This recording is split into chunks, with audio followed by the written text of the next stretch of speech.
Mes parents m'ont demandé de cacher que j'étais leur fils lors de leur fête. Choqué, j'ai coupé les ponts.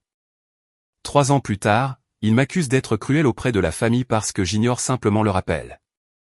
J'avais 29 ans quand c'est arrivé, mais cela se rejoue dans ma tête comme une scène que je ne peux pas avancer rapidement. Je m'appelle Julien, et si vous demandiez à la plupart des gens qui me connaissaient en grandissant, ils diraient probablement que j'étais un enfant discret. Pas timide, exactement, juste prudent. J'écoutais plus que je ne parlais, j'observais plus que je ne participais. C'est probablement pour cela que j'ai remarqué toutes les fissures avant que la maison ne commence à s'effondrer. Mes parents, Claire et Denis, étaient le genre de personnes qui aiment que les choses aient l'air parfaites. Ils vivaient pour les apparences. Si quelque chose n'allait pas, ils ne le réparaient pas. Ils le cachaient, peignaient par-dessus les dégâts, réarrangeaient les meubles, souriaient aux voisins et espéraient que personne ne poserait trop de questions. J'ai passé la majeure partie de ma vie à faire semblant de ne pas voir la peinture qui s'écaillait. Nous n'avons jamais été une famille de cartes postales, mais je pensais que nous étions au moins normaux. Mon père travaillait dans l'immobilier d'entreprise, toujours impeccablement habillé, toujours avec son téléphone collé à l'oreille comme s'il y était cousu. Ma mère restait à la maison mais traitait son agenda social comme un emploi à temps plein. Gala de bienfaisance, brunch, fête d'anniversaire, événements caritatifs où tout le monde portait exactement la même nuance de bleu marine.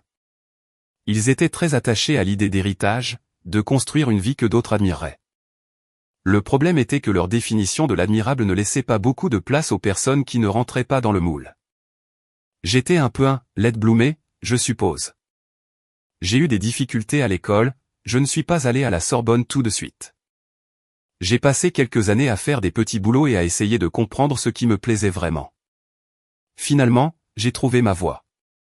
L'ébénisterie sur mesure, en fait.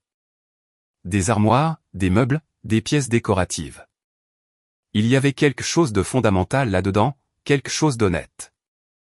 On ne pouvait pas simuler un assemblage en queue d'aronde. Soit il tenait, soit il ne tenait pas. J'aimais ça.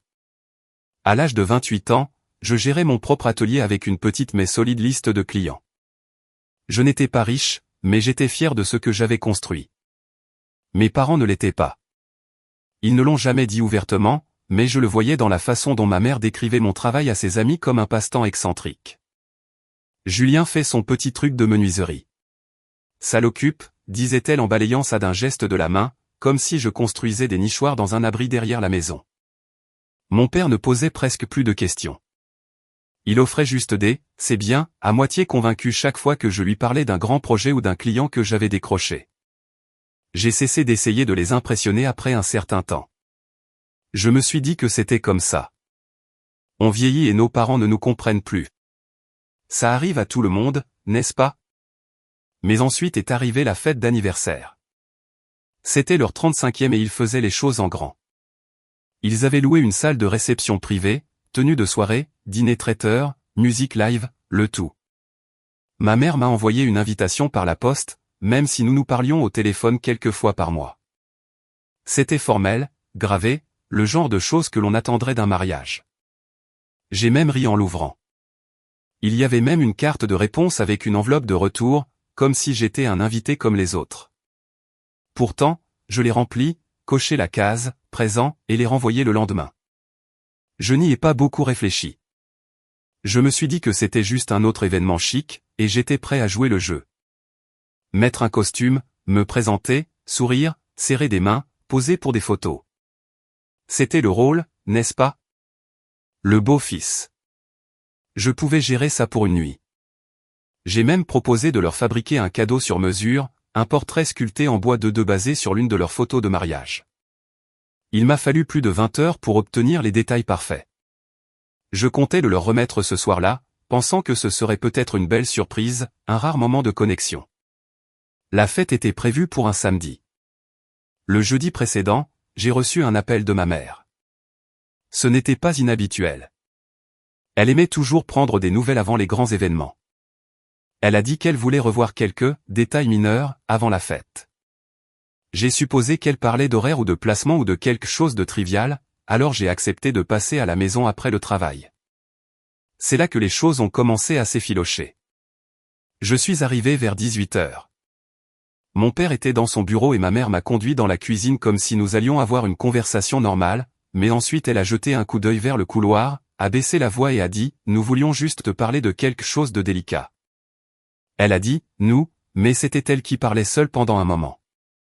Mon père nous a finalement rejoints, appuyé contre le réfrigérateur comme s'il essayait de ne pas s'impliquer, mais savait qu'il devrait la soutenir à la fin. Ma mère a lissé sa robe comme si elle était sur scène, puis m'a regardé droit dans les yeux et a dit « Julien, nous pensions qu'il serait préférable qu'à la fête, tu ne dises à personne que tu es notre fils. » J'ai cligné des yeux comme si je l'avais mal entendu. Quoi? Elle a fait un sourire forcé, juste pour la soirée. C'est compliqué et nous ne voulons vraiment pas avoir à expliquer ta situation pour l'instant. Ma situation. C'est le mot qui m'a le plus frappé, comme si j'étais un problème.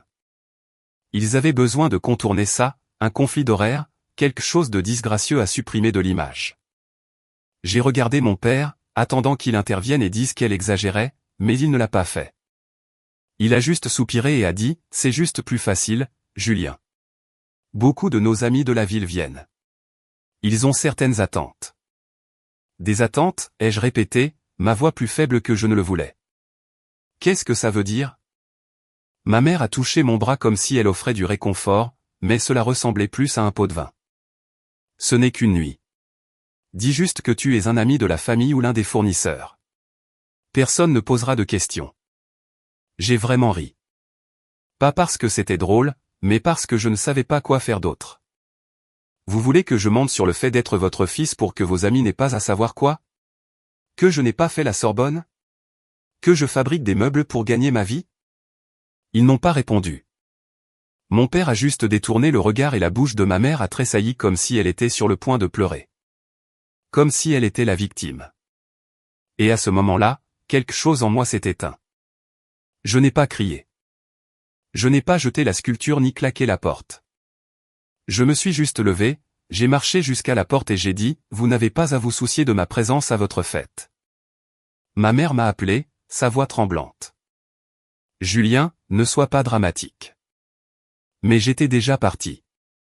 Je suis monté dans mon camion, je suis rentré chez moi et j'ai mis la sculpture au fond de mon placard où elle est depuis.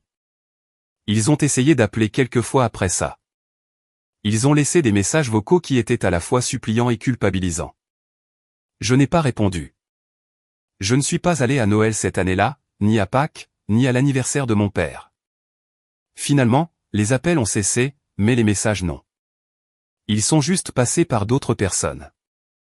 Ma tante, mon cousin, même ma voisine d'enfance qui a rencontré ma mère à l'épicerie et a demandé pourquoi elle ne me voyait plus. Elle dit, tu es cruel. Ma tante m'a dit un jour autour d'un café, tu les as coupés sans raison. Sans raison. Je ne l'ai pas corrigé. J'ai juste souri, hoché la tête et dit que j'avais beaucoup de travail à l'atelier. Mais dernièrement, ils ont recommencé à me contacter. Cela fait 3 ans, 3 années complètes de silence. Et maintenant, soudain, ils veulent parler, mettre les choses au clair. Ils ne comprennent pas pourquoi je ressens toujours du ressentiment. Ce qu'ils ne réalisent pas, c'est que je ne suis plus en colère. Pas de la façon dont ils le pensent. Je prépare quelque chose et ce sera silencieux, précis, comme tout ce que je construis. Je n'ai pas bloqué leur numéro tout de suite. Pendant un certain temps après l'incident de la fête, j'ai juste laissé les appels aller à la messagerie vocale. Je fixais l'écran en regardant le portable de maman ou de papa s'allumer comme des fantômes que je n'avais pas enterrés correctement, mon pouce planant au-dessus de l'écran, figé. Parfois, j'écoutais les messages. La plupart étaient courts. Julien, rappelle-nous. Ou, Julien, ça a assez duré. Les pires étaient ceux où ma mère pleurait.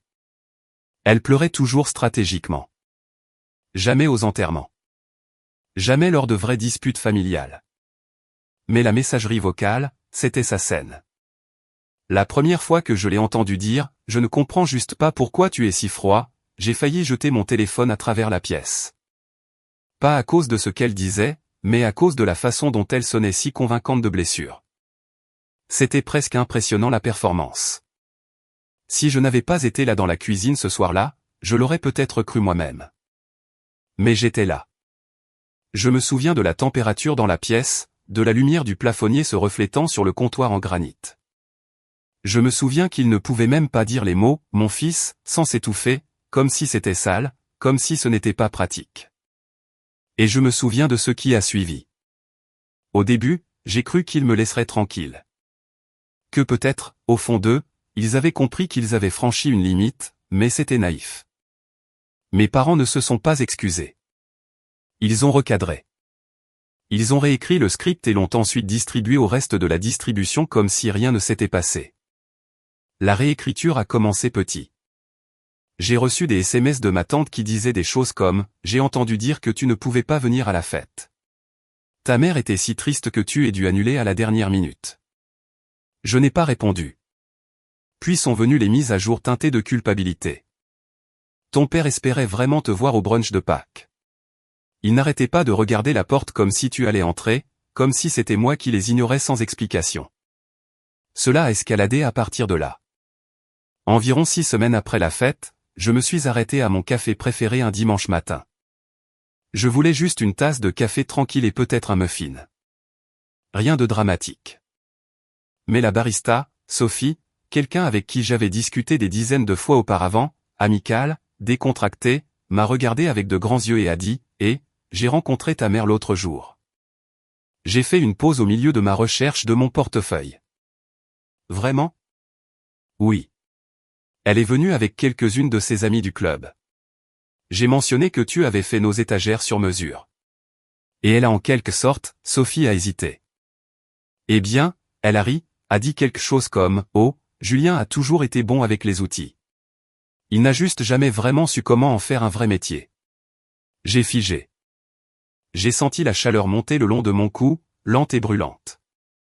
Sophie semblait mal à l'aise. J'ai juste trouvé ça bizarre. J'ai supposé qu'elle serait, je ne sais pas, fière. J'ai réussi à rire. Oui, ai-je dit. On pourrait penser. Je suis sorti de là et n'ai pas senti le goût de mon café pendant des heures. Ce soir-là, je suis resté dans mon atelier longtemps après la fermeture, ponçant la même pièce d'acajou jusqu'à ce que mes jointures me fassent mal. Je ne travaillais même pas sur un projet.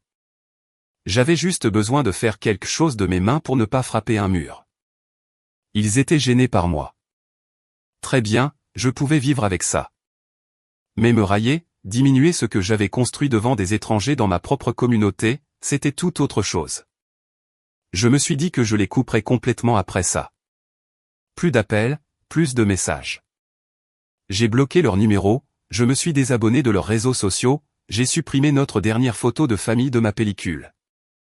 J'ai même mis en boîte les vieux albums de famille que j'avais gardés, je les ai jetés dans une poubelle de stockage au grenier, loin des yeux, loin du cœur. Mais bien sûr, ils n'ont pas arrêté. Ils ont juste changé de tactique.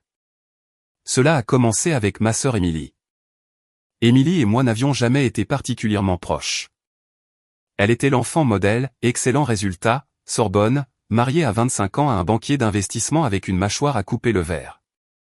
Elle vivait dans un Penthouse en ville, publiait des portraits de familles professionnelles comme si c'était un sport de compétition et organisait des fêtes de révélation du sexe avec traiteur complet. La dernière fois que nous avons parlé en tête-à-tête, elle m'a demandé si j'avais déjà envisagé de me perfectionner dans quelque chose d'un peu plus évolutif. Elle m'a appelé un matin sans prévenir. Je n'ai pas reconnu le numéro. Julien, a-t-elle dit comme si nous étions en pleine conversation. On peut parler? J'ai failli raccrocher. Qu'est-ce que tu veux, ai-je dit.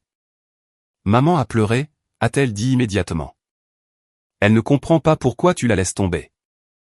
Elle m'a demandé de faire semblant de ne pas être son fils, Émilie, ai-je lâché. À leur fête d'anniversaire, tu te rends compte à quel point c'est fou? Il y a eu un silence. Elle ne voulait pas dire ça comme ça. J'ai ri amèrement. Comment le voulait-elle? Elle voulait juste, elle ne voulait pas répondre à des questions. Tu sais comment sont leurs amis. Ils ne comprennent pas les gens qui prennent des chemins non conventionnels. Ce n'est pas mon problème. Elle dit que tu as toujours été sensible. Ma mâchoire s'est serrée. N'est-ce pas? Je suis le problème, Julien. Elle a soupiré comme si elle parlait à un enfant têtu. Tu les punis pourquoi? Pour ne pas se vanter de ton side hustle? Ce n'est pas un side hustle, ai-je dit fermement. C'est une entreprise florissante. J'emploie des gens. Je paie des impôts. J'ai des clients fidèles. Tu construis des choses, Julien, a-t-elle interrompu. C'est super. Vraiment, mais ils viennent d'une autre génération. Tu ne peux pas t'attendre à ce qu'ils comprennent tout. Et là, c'était ça. Le dédain, la condescendance, comme si ma vie était un petit détour mignon du monde réel. Comme si j'étais l'oncle excentrique qui arrive à Thanksgiving avec des cadeaux bizarres et des histoires que personne n'écoute. J'ai raccroché sans dire au revoir. Après cela, j'ai évité toutes les réunions de famille. Si quelqu'un dans la famille avait un bébé, j'envoyais une carte. Si quelqu'un obtenait son diplôme, j'envoyais un cadeau. Mais je ne me présentais pas. Non pas parce que j'étais amer, mais parce que je ne pouvais pas supporter l'idée de m'asseoir en face de gens qui me voyaient comme une plaisanterie dans leur vie bien rangée. Mais d'une manière ou d'une autre, mon silence ne faisait que les rendre plus bruyants. Ils ont commencé à dire aux gens que j'étais déprimé, que je traversais une phase, que j'avais du mal à trouver ma voie. Ma mère a même dit à une amie commune que j'avais été licencié et que je travaillais à me remettre sur pied. C'était comme s'ils ne pouvaient pas concevoir une version de moi qui allait bien sans leur approbation. Si je ne me présentais pas à leurs événements, si je ne jouais pas le « beau-fils », alors je devais être en difficulté, en échec, perdu. Mais je ne l'étais pas. J'allais mieux que jamais. Mon entreprise prospérait. J'avais embauché un deuxième employé à temps plein, commencé à prendre des commandes de clients hors de la région. Un blog de design a présenté une de mes pièces dans un article intitulé « Les 10 meilleurs artisans à suivre ». Je ne faisais pas que survivre, je construisais. Mais rien de tout cela n'avait d'importance pour eux parce que ce n'était pas leur version du succès. Puis vint le coup de grâce. J'ai reçu une lettre par la poste, pas un appel, pas un email, une vraie lettre sur du papier cartonné épais, adressée à la main dans l'écriture de ma mère. J'ai failli ne pas l'ouvrir. J'aurais aimé ne pas l'avoir fait. À l'intérieur se trouvait une invitation au renouvellement des vœux de ma sœur. Elle et Monsieur Bellegueule faisaient une refonte massive et coûteuse de leur mariage pour leur 10e anniversaire. Destination, itinéraire complet du week-end, tenue de soirée facultative. Et en bas, en écriture dorée délicate, une ligne qui m'a fait tressaillir, veuillez respecter le souhait du couple pour un événement sans enfant et réservé aux prestataires. Les membres de la famille présents à titre professionnel sont priés de s'enregistrer auprès du personnel à l'arrivée. À titre professionnel. Je l'ai lu 3 fois avant même de cligner des yeux. Il n'y avait pas d'erreur. C'était délibéré. Je n'étais pas invité en tant que frère. J'étais invité en tant que membre du personnel. J'ai retourné la carte. Glissé dans l'enveloppe se trouvait un petit mot. Julien, Émilie aimerait beaucoup que tu contribues quelques pièces décoratives pour la réception. Quelque chose de rustique, d'élégant, ton style. Elle dit que cela signifierait beaucoup.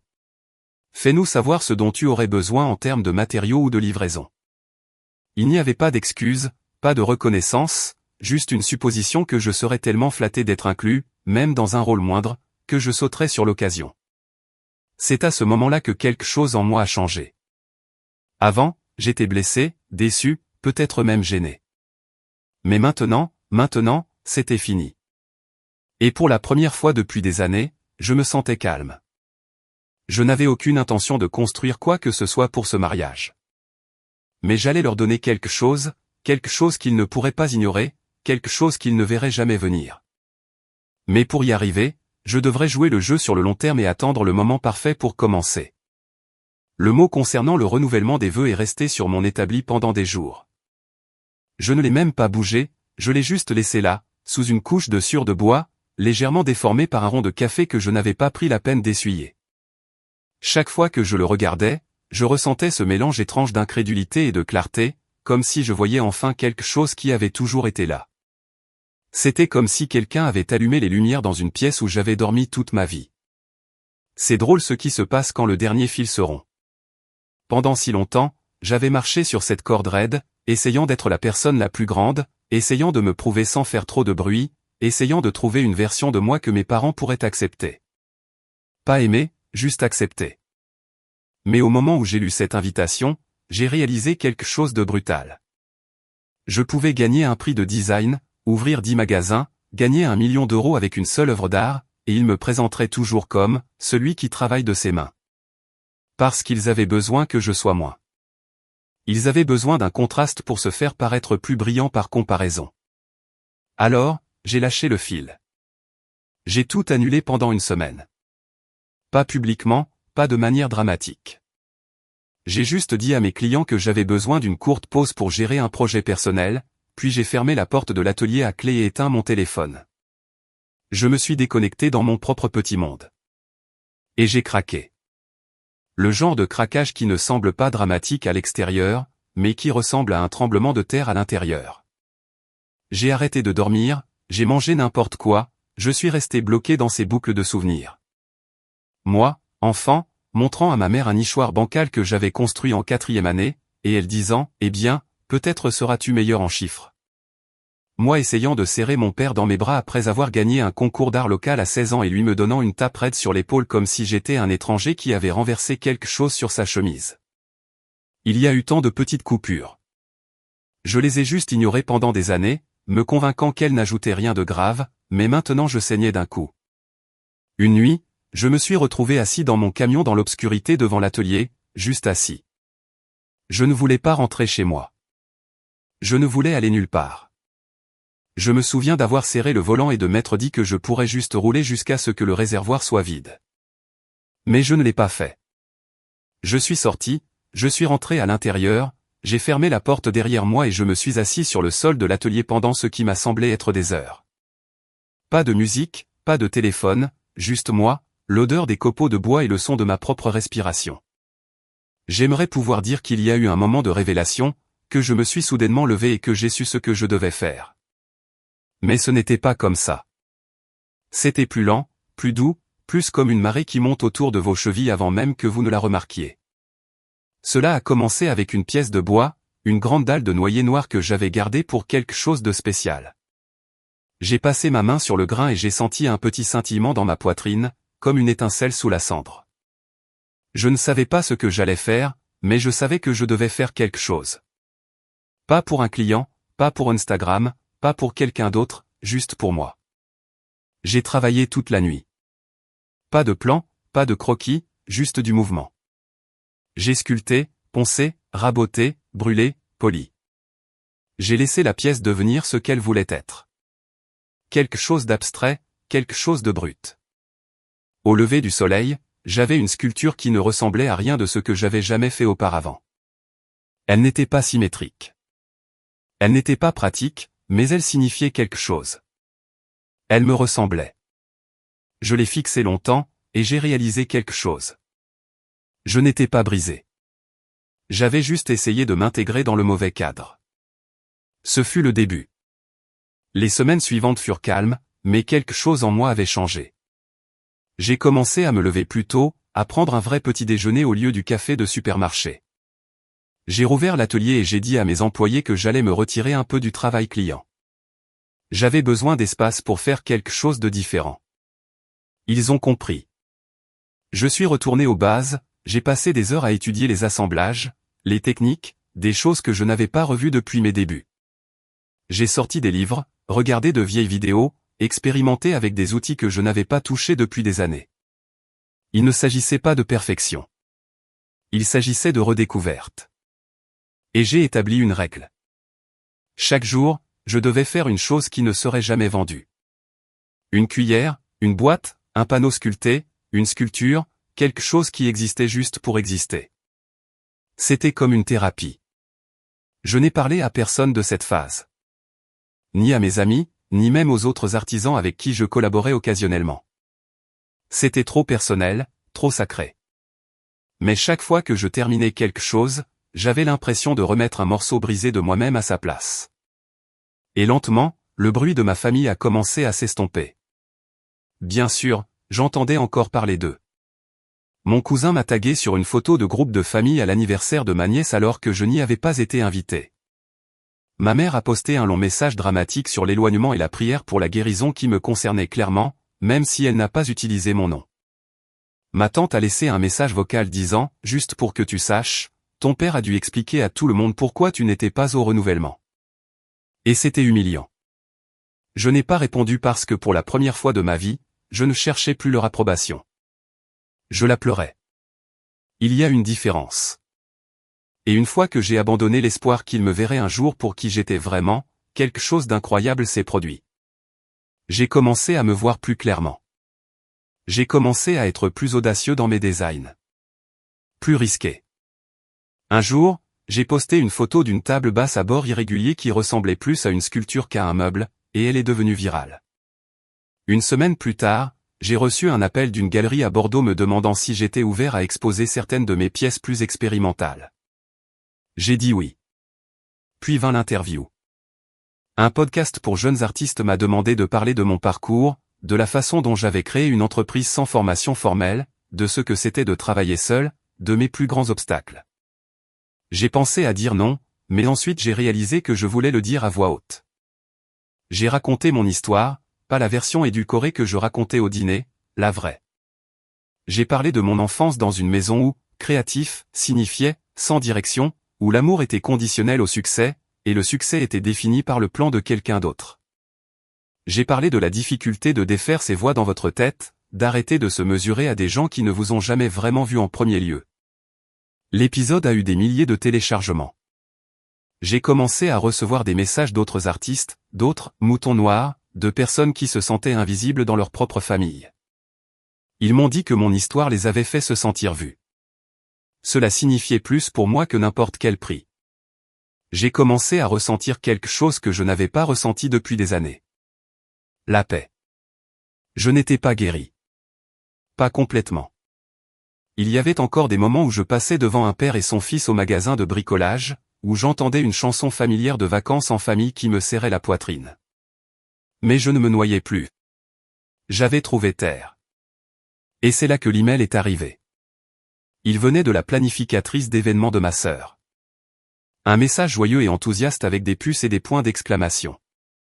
Elle voulait faire le suivi des attentes de livraison pour les pièces sur mesure que j'avais accepté de fournir pour la réception du renouvellement des vœux. J'ai fixé l'écran, stupéfait. Ils avaient continué à dire aux gens que je contribuais, probablement pour paraître généreux, probablement pour se sentir moins comme les méchants. L'email comprenait des photos de l'espace, des notes sur la palette de couleurs et même un calendrier suggéré pour l'installation. Nous vous avons réservé une jolie petite table près de l'entrée de service, disait le message, vous aurez une vue dégagée sur l'arche décorative que vous avez aidé à créer. Je n'ai pas répondu tout de suite. J'ai fermé l'ordinateur portable, j'ai fait une promenade, et cette nuit-là, j'étais assis dans mon appartement, sirotant du thé et regardant mes murs, les étagères que j'avais construites, la lampe que j'avais conçue, les pièces qui racontaient mon histoire mieux que les mots ne le pourraient. Et j'ai souri parce que maintenant je savais exactement quoi faire, et j'avais juste la bonne pièce pour le faire. Mais d'abord, j'avais besoin de rendre visite à quelqu'un. Et j'avais besoin d'apporter une boîte avec moi. Pas le genre auquel vous vous attendez, mais le genre que vous n'oubliez pas. Je n'ai pas précipité les choses. C'était la première partie du plan.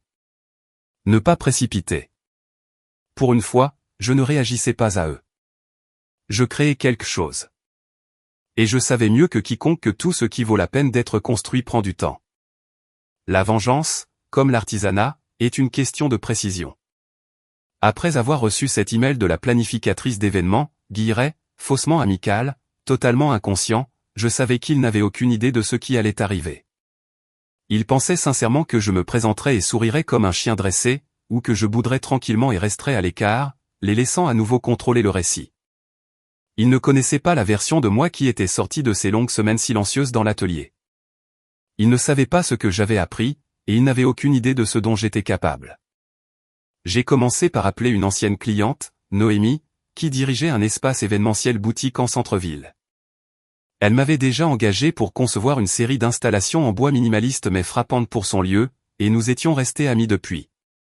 Elle était perspicace, soucieuse du détail et au courant de tout ce qui se passait dans le circuit des événements haut de gamme de la ville. Je me suis dit que si quelqu'un en savait plus sur le renouvellement des vœux de ma sœur que moi, ce devait être elle. Elle a répondu au deuxième coup de fil.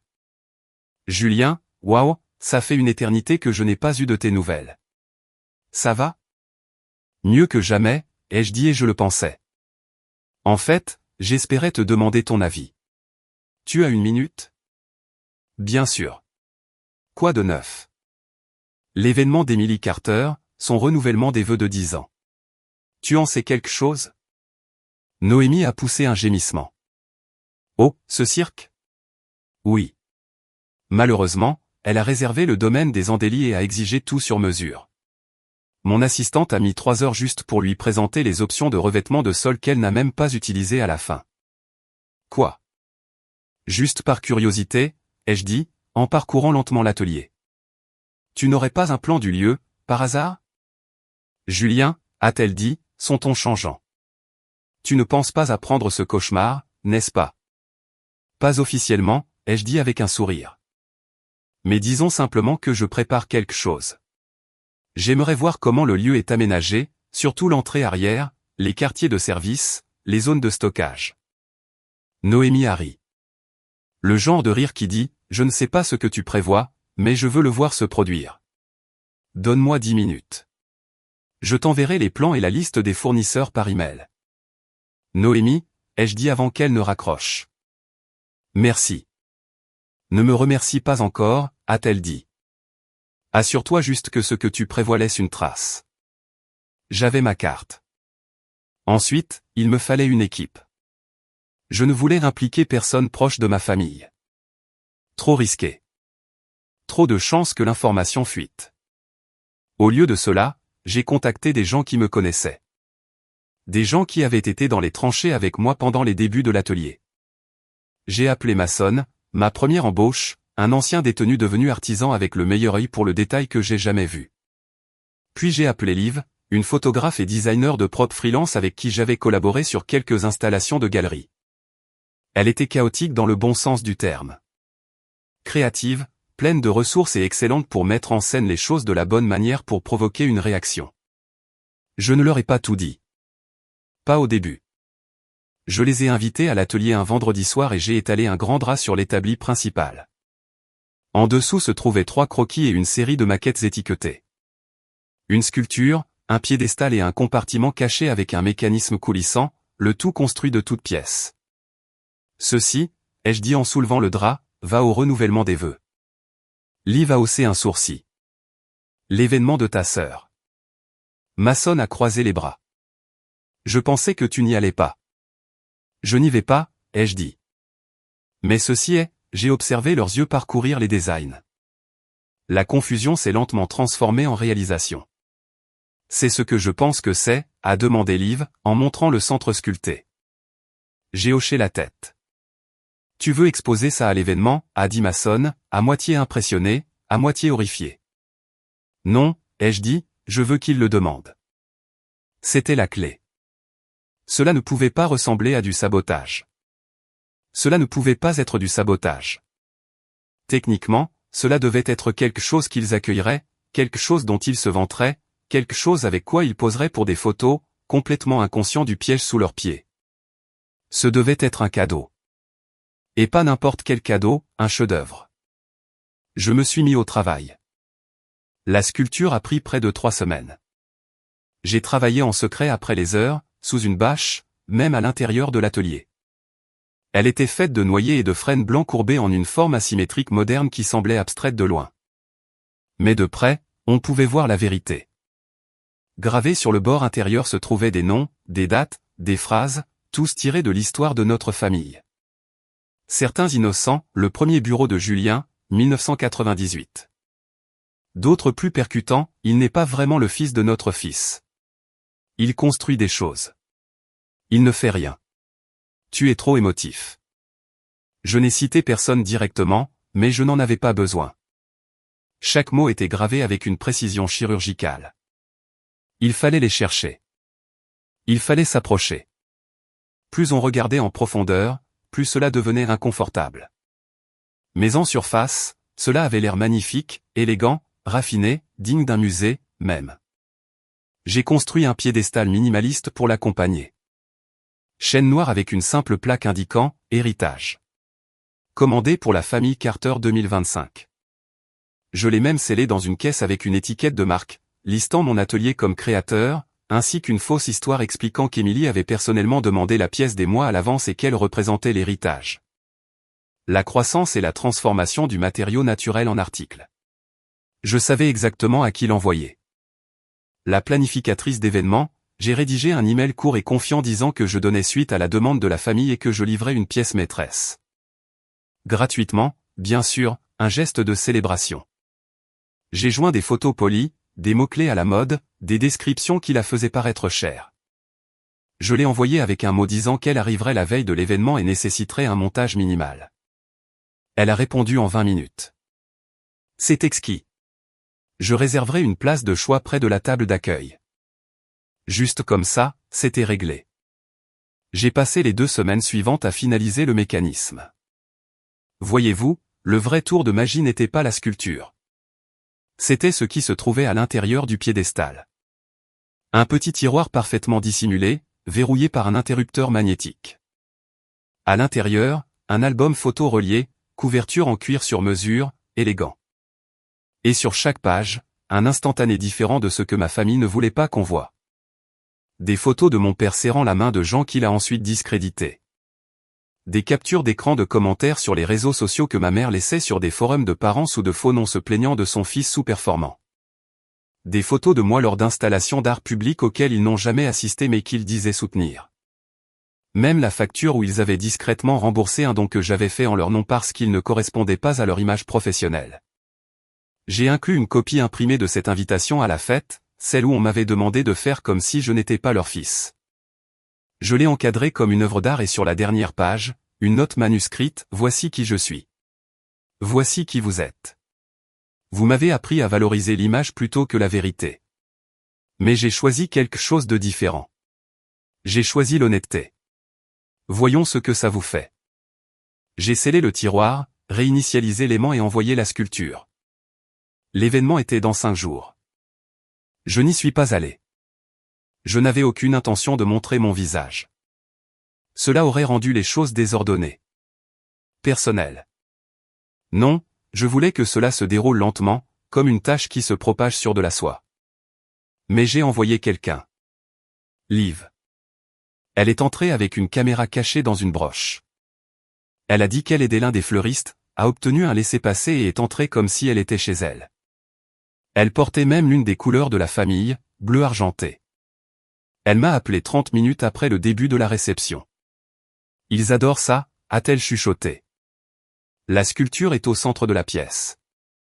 Ta mère a fait un discours sur la façon dont elle symbolise la force et l'héritage familial. J'ai failli m'étouffer. Elle dit aux gens que tu l'as faite pour eux il y a des mois. Elle a dit que c'est une représentation de tout le chemin parcouru par notre famille. Mason, assis à côté de moi dans l'atelier, a éclaté de rire.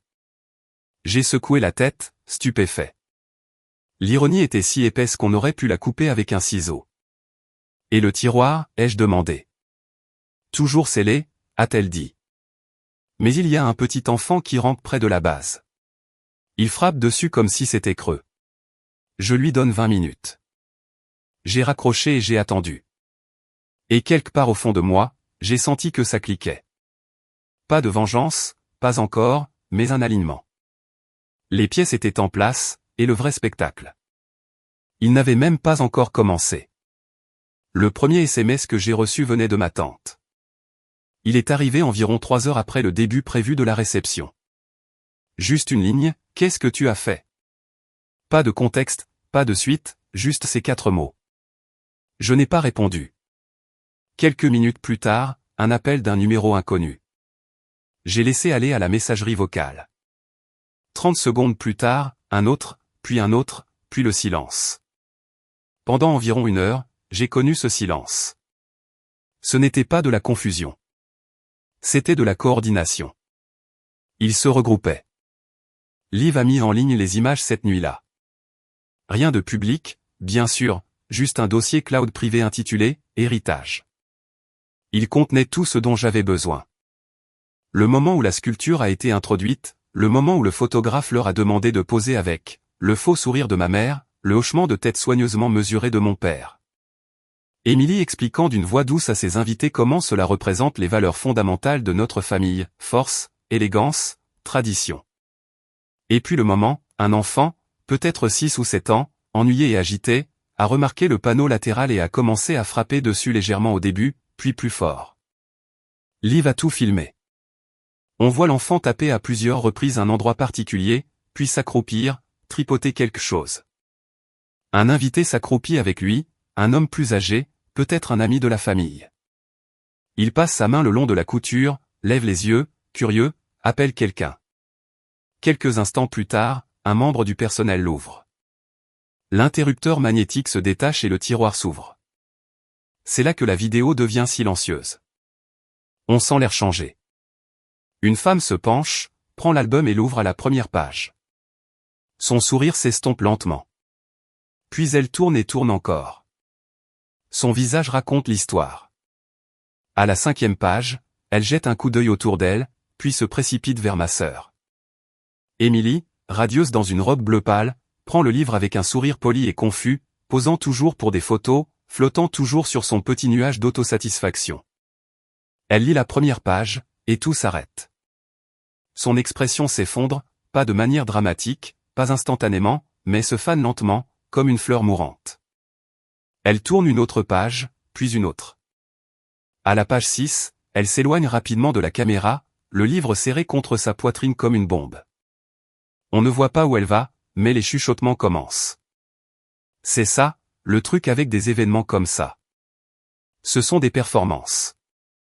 Et les performances dépendent du contrôle, de l'éclairage, du timing, de l'ambiance, du contrôle de la scène, on contrôle l'histoire.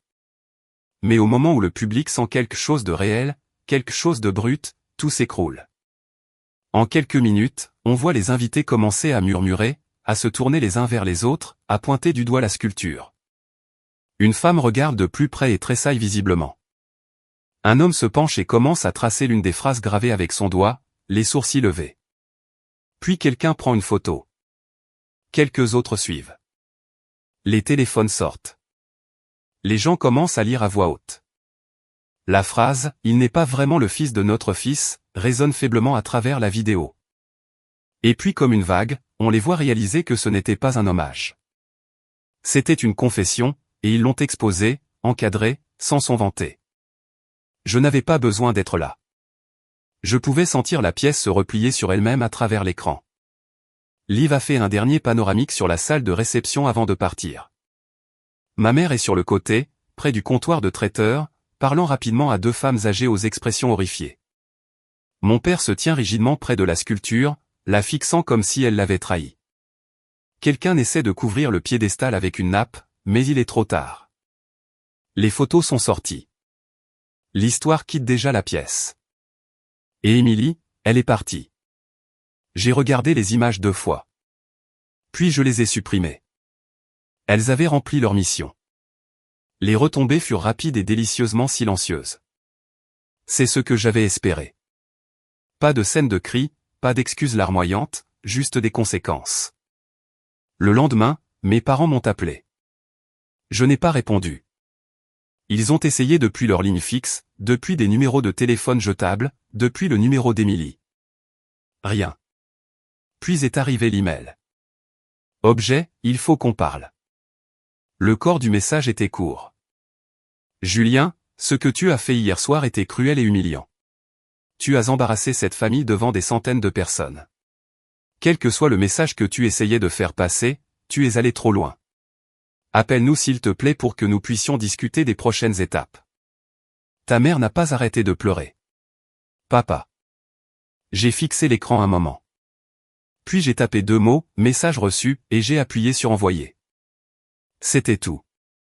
Pas d'explication, pas d'argument, pas de monologues émotionnels. Il ne méritait plus ma voix. 2 jours plus tard, ma mère a posté une déclaration soigneusement élaborée sur ses réseaux sociaux. Parfois, même ceux que nous aimons peuvent agir de manière blessante. Les familles sont compliquées. Nous demandons de l'intimité et de la compréhension pendant cette période. Elle a désactivé les commentaires, mais des captures d'écran ont circulé. Certains de ses amis m'ont envoyé des messages. L'un disait, « Je n'ai jamais su que tu avais traversé tout ça. Je suis tellement désolé. » Un autre disait, « La pièce était d'une beauté obsédante. Je ne pense pas que je l'oublierai jamais. » Et ça signifiait plus que n'importe quelle excuse forcée. Émilie n'a jamais pris contact, mais j'ai entendu dire par la rumeur qu'elle avait annulé sa lune de miel, qu'elle avait passé la semaine suivante à ignorer tous les amis qui étaient à l'événement, que son mari, Monsieur Bellegueule, était furieux qu'elle n'ait pas vérifié la pièce plus attentivement. Apparemment, son cabinet a également subi quelques revers. Quelques clients n'étaient pas ravis d'être associés à une famille qui avait publiquement renié leur fils et s'était fait prendre à mentir à ce sujet. Ça n'aurait pas pu arriver à de meilleures personnes. Pendant ce temps, mon entreprise a explosé. J'ai reçu 5 nouvelles demandes de commandes en une semaine. La plupart de personnes qui ont vu des photos de la sculpture en ligne et voulaient quelque chose avec une profondeur émotionnelle similaire. Un magazine de design a publié un article intitulé « L'artiste qui a exposé sa famille avec une seule sculpture ». Je n'ai pas demandé le titre, mais je n'ai pas non plus discuté. J'ai été invité à faire une conférence TEDx, j'ai refusé, j'ai reçu une grande offre, j'ai accepté. Ma liste d'attente a augmenté de 6 mois, mais rien de tout cela n'était la vraie victoire. La vraie victoire est venue un mardi après-midi, environ 3 semaines après l'événement.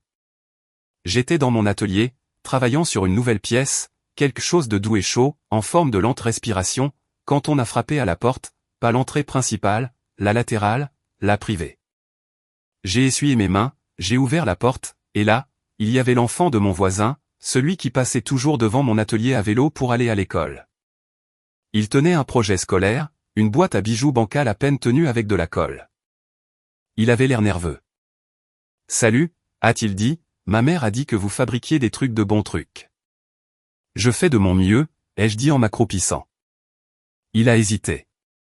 Ça s'est effondré. « Vous pensez que vous pourriez m'aider à le réparer ? Je veux le donner à ma grand-mère. » J'ai regardé la boîte. Une charnière était tordue. Le couvercle ne reposait pas à plat. Mais l'effort était là. L'intention. J'ai souri. Oui, ai-je dit. Je pense que nous pouvons le réparer. Et tandis que je tenais cette petite boîte cassée dans mes mains, j'ai réalisé quelque chose. Parfois, la meilleure chose que vous puissiez construire est la version de vous-même que personne n'aurait jamais cru possible. Même si cela signifie briser tout ce qui a précédé. Ils m'ont demandé de ne dire à personne que j'étais leur fils.